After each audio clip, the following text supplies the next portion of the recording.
في مقهى الجواهري.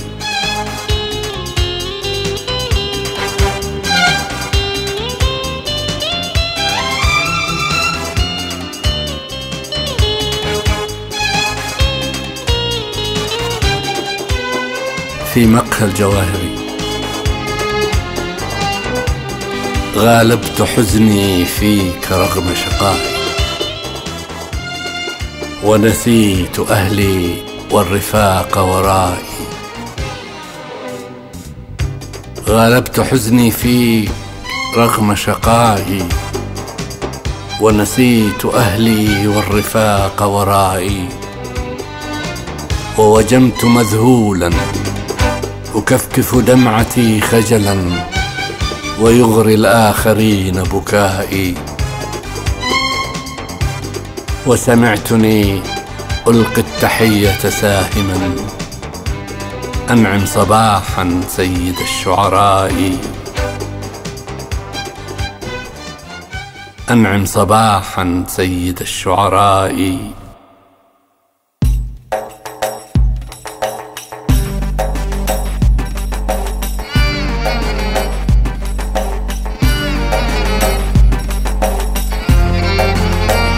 ووجدت تاريخي تكثف كله متجسدا في الطلعة السمراء.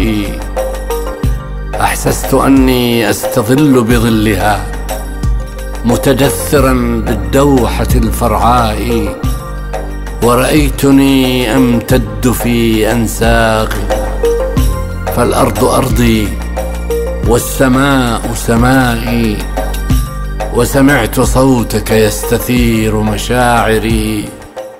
الله، أي صدى وأي حدائي. لا زلت يا شيخ القوافي شامخا متسامقا كالنخلة الشماء. لا زلت رغم الموت حيا باقيا، تحدو الحياة بهمة وولائي. وبقيت يا شيخ القوافي بيننا أملا يشع ومعقدا لرجائي. تستنهض الموتى بشعر خالد، تبني حياض المجد أي بنائي. سيظل شعرك يستفز مواتنا، يستنفر الغضب البعيد النائي.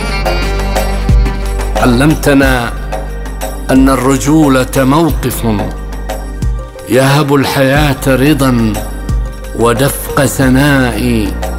وصرخت بالمستضعفين: ألا انهضوا وتقحموا زمرا لظى الرمضاء. ووقفت عمرك نافحا عن حقهم، وكبرت عن مدح وعن إطراء. شيخ القوافي، لو علمت بما جرى للشعر بعدك من أسى وبلاء.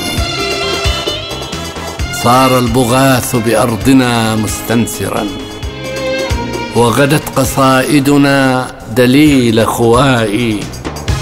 وتراجع الشعر المجنح مخليا ميدانه للغو والدخلاء. قد غبت يا شيخ القوافي، تاركا تاريخ عمرك عرضة لفنائي. إن ظل هذا الزيف يكتسح المدى بطلاسم وقصيدة زرقاء، فاسمع لصوت أبي فرات نادبا: وخجلتي من أمتي وحيائي.